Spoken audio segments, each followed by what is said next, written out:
This is Arie Engelbert, and you're listening to the Soaring Wings Show.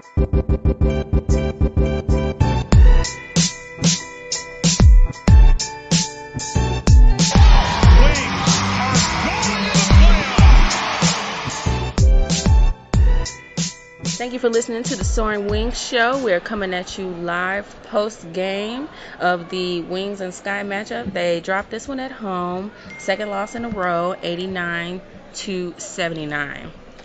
I am Arie Graham. You can find me at W-insidr Love on Twitter and at Dorothy J. Gentry on Twitter and Instagram. All right, so I know it's been a little bit of a hiatus from you guys, and we apologize for that. We're back. Yeah, we're back. We're focusing on new platforms, so we're ready to go. So let's go ahead and start with, where the Wings are at this point of the season. Well, record-wise, they're 5-11. One more game. We're at the half mark. There are 34 games in the season, and they've played game 16 today, and they lost a game that they had, and they were up at second quarter. Yes. At halftime. At halftime, they were leading 46-41, and then third period, they just... Yeah, they were outscored in the third period, 31-11. It was ridiculous. Not really sure what happened. Right. They had a lot of momentum going into the half. They came out. It was very flat. They did not appear to have that defensive intensity that we're used to seeing so far. Right. They shot a little better today, but it wasn't enough to compete with what the Sky had. Right, at the end of the second quarter, right before the end of the second quarter, we had that controversial flagrant foul call on Kayla when she went up and then came down on Diamond DeShields. And there had been some back and forth earlier in the game between those two anyway. Yeah, they had the double technical. They had the double technical exactly a few minutes before this particular incident happened. But I do believe when you come down, you have to give the player who's in the air some room to come down, if I'm not mistaken. And so Diamond was right up on Kayla, but, they took about 2-3, almost a 4-minute review of that play and ended up calling a flagrant foul on Kayla. They still went into the halftime with the lead, but I don't know if that stayed in their mind during third quarter or if that bust their momentum. I'm not sure what happened. But coming out and in third quarter, 31-11, that was hard to watch. Yeah, it was one of the worst quarters we've seen so far this season, aside from the first quarter over in Seattle just not too long ago. So just first, let's talk about that flagrant one. The rule is you are supposed to have room for the player to come down if they go up on the shot. They cannot contort their bodies to not land on a player that's right under them. Right. The elbow hit the face, but I don't think it was anything malicious or on purpose. So why not just have the foul be called on the opposing team? A few things went that way, but it's not necessarily fair to put it on the refs because there was an equal amount of fouls called. Right. But when you have rules in place like you're supposed to leave room for a player to come down. Exactly. It shouldn't take a 4-minute review to figure out what's going on. And that review was long, guys. If you were here in the arena, you'd have been like, what's the problem? But so I'm not sure, again, if that burst their momentum or what. But this was a game that they should have had. Yeah. It was definitely winnable, but there have been a few games like that this season that have been winnable that they have not been able to close. So by the time this podcast is released, do you think the Wings would have won their first road game of the season? They faced Phoenix and LA back to back. We've gone 16 games so far, and not one of those. Well, I think maybe half were home games. Maybe a little more were road games, and they've yet to win a road game. And then you said they have a back-to-back this week, and it's against Phoenix and LA. Well, of course, we know with Phoenix, the GOAT is back, DT, moving a little slow as we saw in the game the other night, but so that'll be a factor. And then LA, the Sparks, and we just beat them last week. Candace Parker went out in the first quarter, but. I don't know. Yeah. I don't know about either of those games for a road win. I don't know about either of those games. Yeah, the team has to regroup pretty quickly. Like Coach said, the team is going to practice in Phoenix and just try and recover from just a not a good weekend of basketball. Yeah, not a good weekend at all. We started out good again with that win at home Wednesday against the Los Angeles Sparks. That was a really good win. That was 74-62. So it wasn't like it was a 2 or 3 point game. Right. And then of course they traveled to take on Seattle. And Seattle had lost 3 in a row when we got there on Friday, when the Wings got there on Friday. So they were itching for a win. What is it about the Wings ending losing streaks for other teams? I know. That keeps happening. It's like, oh, we're on a losing streak, but it's okay. Exactly. Dallas is coming. Well, actually, the Sparks were on a 3-game win streak. Okay. And then the Wings broke their 3-game win streak. Okay. And then when they got to Seattle was on a 3-game losing streak. Mm-hmm. And they broke their losing streak with the Wings. So they were desperate for a win as well. Yeah. By the time that we got there. And we lost that game 95-81 in the second of the first quarter. Because, of course, we already know Seattle came out guns blazing. Fire. They were fire from behind the 3. What? Sammy Whitcomb was just lit them up What? first I quarter. know. So, they showed up really well in this first half. Yeah. I thought after that LA win, things would be looking up for the squad. Right. But it's peaks and valleys with the Wings so far. But when you're trying to rebuild and establish a championship culture, like Coach said, things like this are going to happen. Exactly. And then again, you have to look at what all we're dealing with, because Coach even mentioned today, he started out thinking he had Liz Cambage, of course, that's gone now, but then you still have, the roster has been in such a fluctuation, up and down, of course, Skylar out the majority of the time, Taylor Hill, and she was here tonight, crutches and all, supporting her team, her season-ending knee surgery, and then we had Azare, who was in the lineup at some point, but could never get well with that foot she hurt during off-season, and so she's out now for the foreseeable future. We had Isabel Harrison out a couple of times with concussion problems. So it's been a lot, for this team, this young team at that, to handle.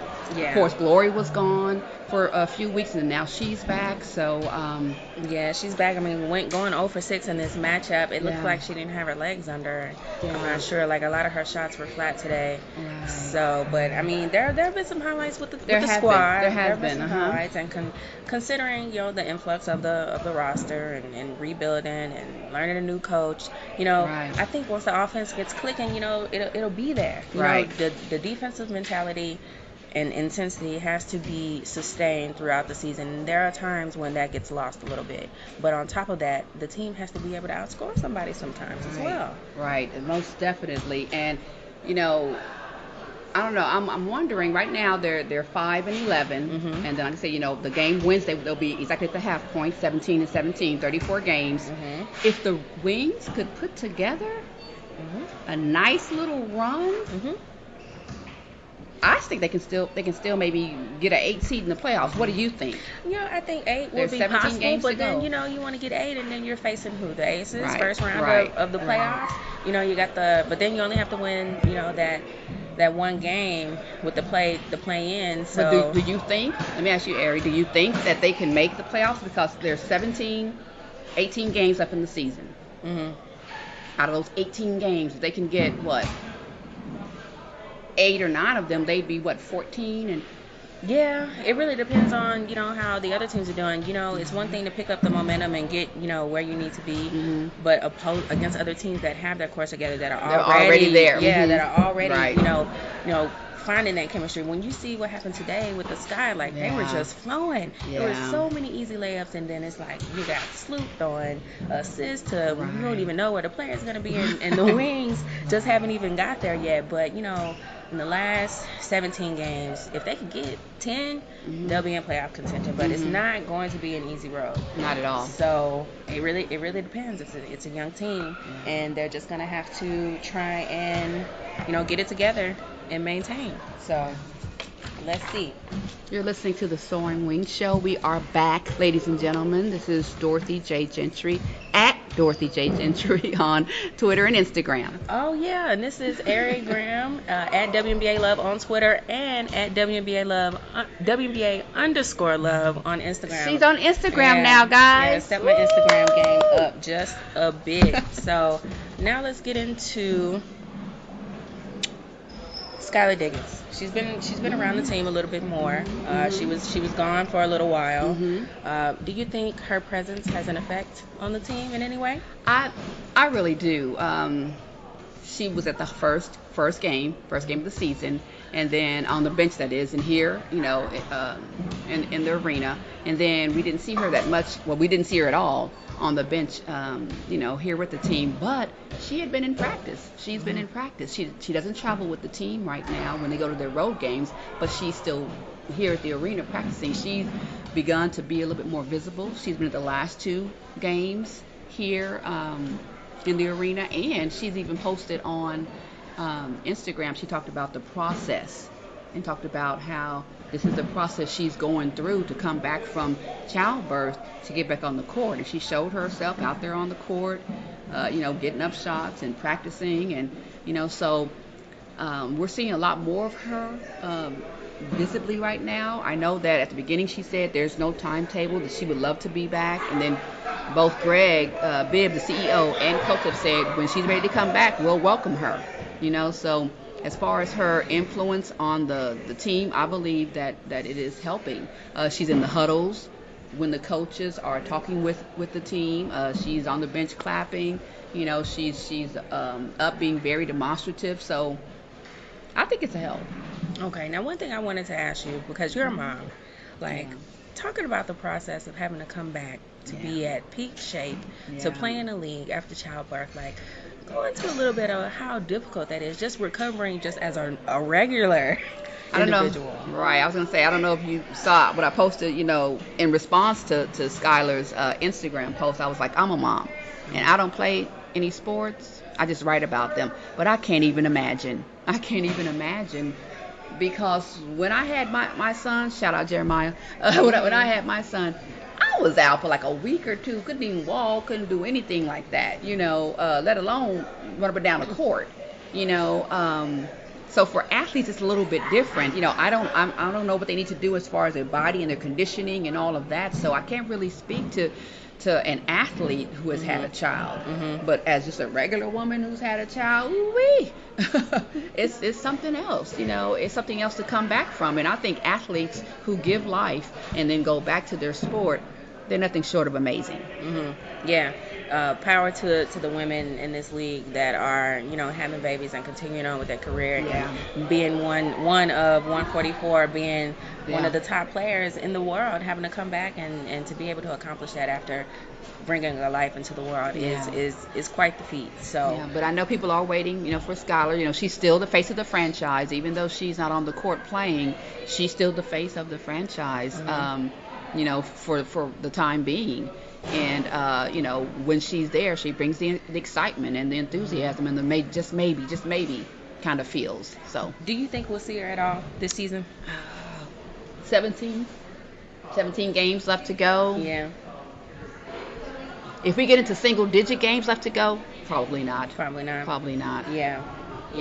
I was looking at it as if, if we're at the bottom of the standings, not really fighting for a playoff spot, they might put her in just so she can get her feet wet, get some game action, but, what's really the point of risking injury or anything if, there's no point. We're not chasing a championship. Exactly. Now, like you said, if we were in playoff contention, and we still may be, but if we were a lot closer than we are now at 5-11, I could see her possibly trying to come back. But again, it's all up to her.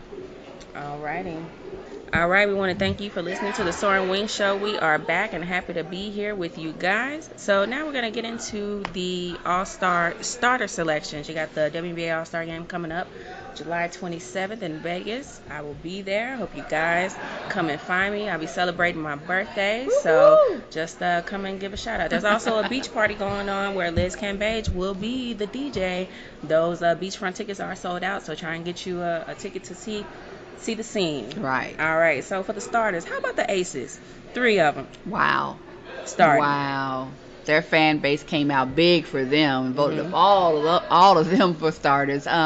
That's pretty major. Of course it is in Vegas, and just like with the NBA, there's always the obligatory, player from the home team, that's hosting the All-Star game that's there. But man, that's big time, and definitely shout out to A'ja Wilson in her second year in the league. No sophomore slump for her at all. And of course Kayla McBride doing her thing too. McBuckets. Most definitely. So that's pretty major. All right, so we got EDD recovering from an injury. Will she be ready? Will she be playing All-Star? She's so popular. She's so I don't know. We'll see, because she's not playing. Has she played in the last couple of games? No, she's making her way back through concussion protocol. Yeah, right. So she might be available. A couple of weeks away. Yeah. From the All-Star game. Yeah. So we'll see who her replacement would be. Would be, I guess, interesting. I don't know who would be her replacement. Yeah. So we do, at the time of recording, the reserves have not been announced. Right. But we do hope that a couple of Dallas Wings will get in there, at least one. Yeah. If you had to choose, which of the Dallas Wings would you think would make it to the All-Star squad? I would like to see Arike get the opportunity, her first year, to suit up for an All-Star game. Yeah, Arike definitely has that All-Star swagger. Like when you watch her play, like the confidence that she has is through the roof. And before, we get off into a couple of other topics, I'm swinging it back to the Wings a little bit, just because, apparently she's been given the green light. There is a lot. She's taking better shot selections. You mentioned how she's becoming more efficient, and that's good. But it's like, with the offense, with her, she can be a focal point of the offense. But do you think there's just a little bit too much dribbling going on? A little bit too much dribbling going on at times. Yeah. At times you can see the frustration in the other teammates. Sometimes, when that occurs. I mean, again, she's young, new to the league, 2 months in, 2.5 months, 1 or 2 months in to the league, 17 games, and it's different from college ball. Of course, we already know that, so she's having to learn some things. All right. So for your All-Star starters, you got EDD, Lise Cambage, Chelsea Gray. I was a little, I didn't mean to interrupt you, but I was a little surprised at, I don't know, I'm old school. I would have liked to have seen Sylvia Fowles up in there. What happened? It's old school. I mean, she's still dominant. I know, that's what I'm thinking. And then Odyssey Sims, her career is like on the, almost like a, what do you say, revival almost. Yeah, she left Dallas, she left the Sparks. Now she's right there, with the Lynx, and she's doing a darn thing. She's been doing really well under the tutelage of Coach Reeve up there in, so I'm surprised. In Minnesota. She'll probably make the reserves. I would think so. We'll see. But you got Seattle with 2 representatives, so I mean it's gonna be good, entertaining. Shout out to Kia Nurse from New York making it. I'm trying to remember the last time we had Tina Charles. I'm surprised she didn't make it before. I was surprised Kia at her Nurse, too. But Canada is strong. Right. So, And then Chelsea Gray being the only one from the Sparks with that talent laden team. Of course, Candace didn't play much of the first half of the season, so but neither. I cannot pronounce their names. Neither sister made it, Nene or Chinwe or Nneka Ogumnke. Right, Nneka. Ogumnke. Yeah, you got me all stumbled up. But yeah, they. I think there'll probably be reserves too. So it's like, are we gonna see any wings? Would it be any wings by default? I would have loved Kayla Thornton to have made it, but I think that their record would be a lot better. I think the record of the team also plays into a little bit.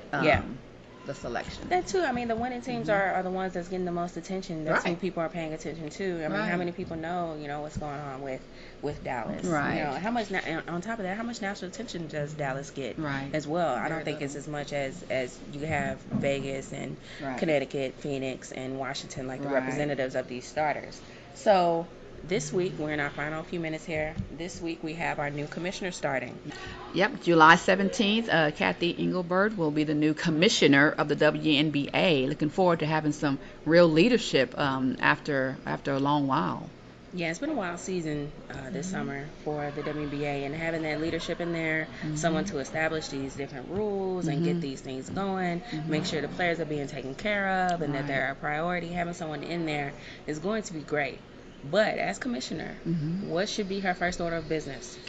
That she has competing orders of business as far as priority. Number one, of course, is going to be the CBA. The Players Association for the WNBA. They've already decided to opt out of the current CBA after this season. So in a matter of months, the players are hoping to receive better benefits, such as, more accommodating travel schedules. We know about Travelgate throughout the WNBA, higher salaries and things like that. So that's the number one priority right there, because after this season, players are going to start being free agents and doing all kinds of things, with no CBA in place. That's one of the main priorities right there. Yeah, what do you think? That is the main thing. That on top of making sure there are clear-cut policies as far as player conduct.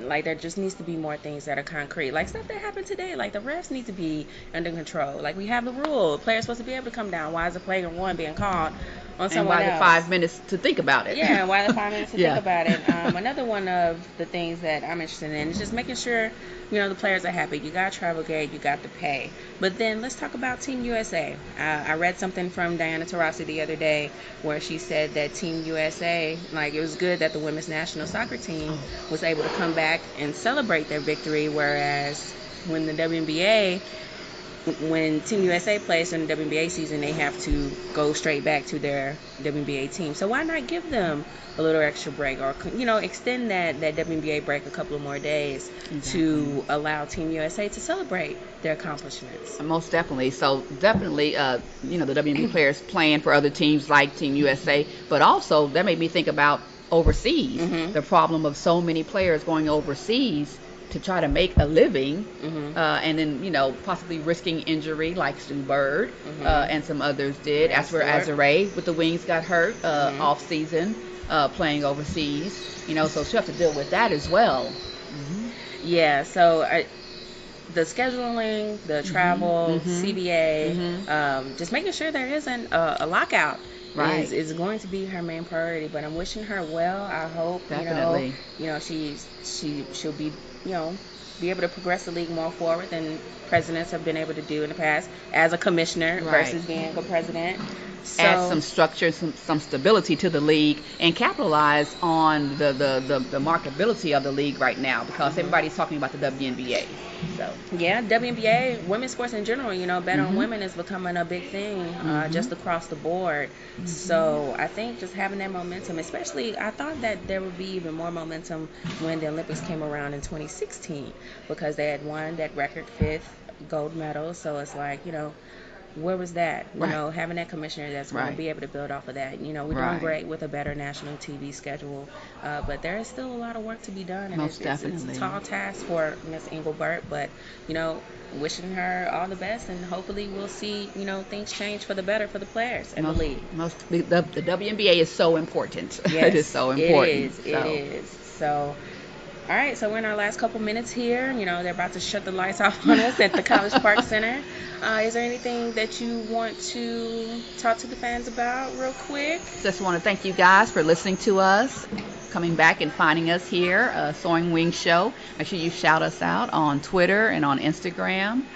Dorothy J. Gentry on Twitter and Instagram. Yeah, I am at WNBA Love on Twitter and at WNBA_Love on Instagram.